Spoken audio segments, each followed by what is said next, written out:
TV 24 news ವಾಹಿನಿಗೆ ಸ್ವಾಗತ. ಬೆಂಗಳೂರಲ್ಲಿ ಜಮೀರ್ ಅಹಮದ್ ಕ್ಷೇತ್ರದಲ್ಲಿ ಕೆಲ ಬಡಾವಣೆಗಳಿಗೆ ರಸ್ತೆಗಳಿಗೆ ಮುಸ್ಲಿಮರ ಹೆಸರು ನಾಮಕರಣ ಮಾಡುತ್ತಿರುವುದಕ್ಕೆ ಶ್ರೀರಾಮಸೇನೆ ಮುಖ್ಯಸ್ಥ ಪ್ರಮೋದ್ ಮುತಾಲಿಕ್ ಆಕ್ರೋಶ ವ್ಯಕ್ತಪಡಿಸಿದ್ದಾರೆ. ಹಾವೇರಿಯಲ್ಲಿ ಮಾತನಾಡಿದ ಅವರು, ಕೇವಲ ಬೆಂಗಳೂರು ಮಾತ್ರವಲ್ಲ, ಜಮೀರ್ ಅಹಮದ್ ವಕ್ಫ್ ಸಚಿವನಾದ ಕಾಂಗ್ರೆಸ್ ಅಧಿಕಾರಕ್ಕೆ ಬಂದ ಮೇಲೆ ಈ ರೀತಿಯ ಚಟುವಟಿಕೆ ನಡೀತಾ ಇದೆ ಎಂದು ಆರೋಪಿಸಿದರು. ಬೆಂಗಳೂರಲ್ಲಿ 11ನೇ ವಾರ್ಡ್ನ 9 ರಸ್ತೆಗಳಿಗೆ 9 ಮುಸ್ಲಿಂ ಮುಖಂಡರ ಹೆಸರು ನಾಮಕರಣ ಮಾಡುವ ಪ್ರಕ್ರಿಯೆ ಜರುಗಿದೆ. ಈ ಕುರಿತಂತೆ ಬೆಂಗಳೂರು ಮೇಯರ್ಗೆ ಶ್ರೀರಾಮಸೇನೆಯಿಂದ ಮನವಿ ಕೊಟ್ಟಿದ್ದೇವೆ.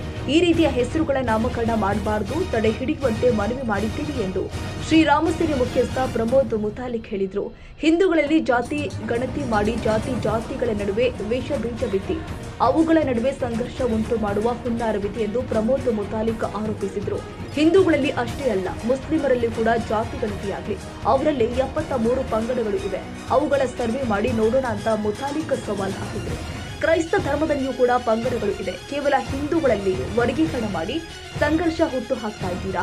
ಕ್ರೈಸ್ತ ಮುಸ್ಲಿಂ ಧರ್ಮದ ಪಂಗಡದಲ್ಲಿ ವಿಂಗಡಣೆ ಮಾಡಿ ನೋಡೋಣ ಅಂತ ಮುತಾಲಿಕ್ ಆಗ್ರಹ ಮಾಡಿದ್ದಾರೆ. ನೋಡಿ, ಬೆಂಗಳೂರಲ್ಲಿ ಅಷ್ಟೇ ಅಲ್ಲ, ಇಡೀ ರಾಜ್ಯದಲ್ಲಿ ಜಮೀರ್ ಅಹ್ಮದ್ ಅಲ್ಪಸಂಖ್ಯಾತ ಮತ್ತು ವಕ್ಫ್ ಬೋರ್ಡಿನ ಅಧ್ಯಕ್ಷ ಆದ ನಂತರ ಮೊದಲೂ ಕೂಡ ಕಾಂಗ್ರೆಸ್ ಆಡಳಿತದಲ್ಲಿ ಈ ರೀತಿಯ ಪ್ರಕ್ರಿಯೆಗಳು ಭಾಳಷ್ಟು ನಡೀತಾ ಇದ್ದಾವೆ. ಒಂದು ಎಷ್ಟನೇ ವಾರ್ಡ್ ಯಾವುದೋ ಒಂದು ಇದೆ, 11ನೇ ವಾರ್ಡೇನೋ 9 ಅಡ್ಡ ರಸ್ತೆಗಳಿಗೆ 9 ಮುಸ್ಲಿಮರ ಹೆಸರುಗಳನ್ನು ಇಡುವಂಥ ಪ್ರಕ್ರಿಯೆ ನಡೀತಾ ಇದೆ. ಈಗ ಆಲ್ರೆಡಿ ನಾವು ಅದರ ಸಂಬಂಧಪಟ್ಟ ಹಾಗೆ ಮೇಯರ್ಗೆ ಒಂದು ಮನವಿಯನ್ನು ಶ್ರೀರಾಮಸೇನೆ ಸಂಘಟನೆಯಿಂದ ಕೊಟ್ಟಿದ್ದೀವಿ. ಅದನ್ನು ಕೂಡಲೇ ನಿಲ್ಲಿಸಬೇಕು, ತಡೆ ಹಿಡಿಬೇಕು ಅಂತನ್ನುವಂಥದ್ದು. ಅಂದರೆ ಇವರ ಜಮೀರ್ ಅಹ್ಮದನ ಕ್ಷೇತ್ರದಲ್ಲೇ ಆಗ್ತಾ ಇರುವಂಥದ್ದು ಇದು. ಸೊ ಆ ತಕ್ಷಣವೇ ನಿಮಗೆ ಬರೀ ಮುಸ್ಲಿಮರದ್ದೇ ಹೆಸರಿಡುವಂಥದ್ದು ಏನದು ಅಂದರೆ ಜಾತ್ಯತೀತ ಈ ಶಬ್ದಕ್ಕೆ ಅರ್ಥ ಇಲ್ವಾ? ಸೆಕ್ಯುಲರ್ ಇದಕ್ಕೆ ಶಬ್ದ ಅರ್ಥ ಇಲ್ವಾ? ಸರ್ವಧರ್ಮ ಅನ್ನುವಂಥದ್ದು ಎಲ್ಲರೂ ಸಮಾನವಾಗಿ ನೋಡಬೇಕು ಅನ್ನುವಂಥದ್ದು ಇಲ್ವಾ? ನೀವು ಬರೀ ಮುಸ್ಲಿಂ ಓಟ್ನಿಂದ ಗೆದ್ದಿದ್ದೀರಿ, ಹಿಂದೂಗಳು ಓಟ್ ಹಾಕೇ ಇಲ್ವಲ್ಲ ಅಲ್ಲಿ. ಅಕಸ್ಮಾತ್ ಮುಸ್ಲಿಂ ಓಟ್ ಹಾಕಿದ್ರೂ ಕೂಡ ನೀವು ಯಾವ ದೇಶದಲ್ಲಿದ್ದೀರಿ? ಪಾಕಿಸ್ತಾನದಲ್ಲಿದ್ದೀರಾ? ಭಾರತದಲ್ಲಿದ್ದೀರಿ. ಸೊ ಭಾರತೀಯರ ಮಹಾಪುರುಷರು, ಭಾರತೀಯ ಸಂತರು, ಭಾರತೀಯರು ಯಾರು ಇಲ್ಲೇ ಇಲ್ವಾ? ಸೊ ಏನು ಬೇಕಾದ ಮಾಡ್ಬೋದು, ಒಂದು 2-3 ಇಡಿ ನೀವು. ಆದರೆ ಉಳಿದೆಲ್ಲ 9 ನೀವು ಅಡ್ಡ ರಸ್ತೆಗೆ ಪೂರ್ತಿ ಮುಸ್ಲಿಮರ ಹೆಸರಿಡ್ತಾರೆ ಅಂತಂದರೆ ನಾಳೆ ಇನ್ನು ಏನು ಬೇಕಾದ ಮಾಡ್ಬೋದು ಅಂತನ್ನುವಂಥದ್ದು ಇವೆಲ್ಲ ಸೂಚನೆಗಳು.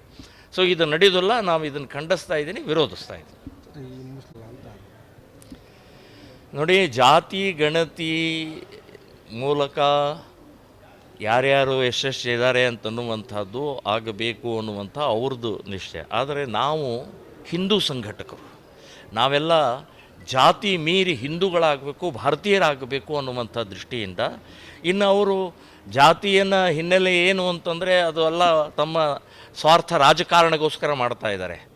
ನೀವು ಮೀಸಲಾತಿ ಕೊಡೋದೇ ಇದ್ದರೆ, ನೀವು ಮೀಸಲಾತಿ ಮತ್ತು ಬಡವರನ್ನು ಅಭಿವೃದ್ಧಿ ಮಾಡೋದೇ ಇದ್ದರೆ ಆರ್ಥಿಕ ಇದು ತಗೊಳ್ಳಿ. ಆರ್ಥಿಕತೆ ಹಿನ್ನೆಲೆಯಲ್ಲಿ ಎಲ್ಲರಿಗೂ ಸಮಾನವಾಗಿ ನೋಡ್ಕೊಳ್ಳುವಂಥದ್ದು ಬರೋದಿಲ್ವ? ಜಾತಿಯ ಗಣತಿ ಮಾಡಿ ಅಧಿಕಾರದ ದಾಹ ಅಥವಾ ಜಾತಿಗಳ ಮಧ್ಯದಲ್ಲಿ ಭೇದ ನಿರ್ಮಾಣ ಮಾಡಿ, ಗಲಭೆ ನಿರ್ಮಾಣ ಮಾಡಿ, ಸಂಘರ್ಷ ನಿರ್ಮಾಣ ಮಾಡುವಂಥ ಹುನ್ನಾರ ಇದೆ ಇದು. ದೇಶ ಒಡಿಗೆ ಹೊರಟಿದ್ದೀರಿ ನೀವು. ಭಾಷೆ, ಜಾತಿ, ಪಕ್ಷ ಹೀಗೆ ಎಷ್ಟು ಒಡೆಯವರಿದ್ದೀರಿ ನೀವು? ಹಾಗಾದರೆ ಮುಸ್ಲಿಮರಲ್ಲಿ ಜಾತಿಗಳಿಲ್ಲವಾ? 73 ಜಾತಿಗಳಿದ್ದಾವೆ.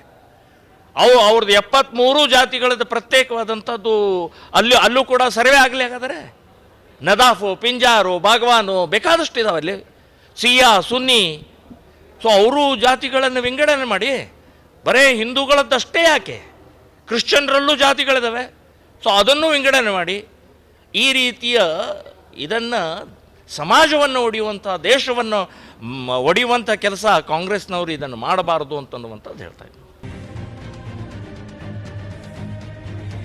ಕನ್ನಡಿಗರ ಮೆಚ್ಚಿನ ನಿಮ್ಮ ಟಿವಿ 24 ಕನ್ನಡ ನ್ಯೂಸ್ ವಾಹಿನಿ ಇದೀಗ ಟಿವಿಯಲ್ಲಿ ಲಭ್ಯ.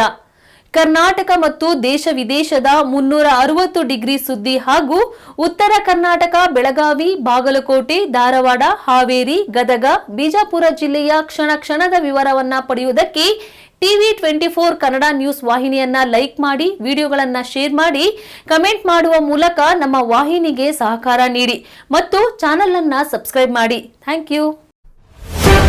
ಧನ್ಯವಾದಗಳು.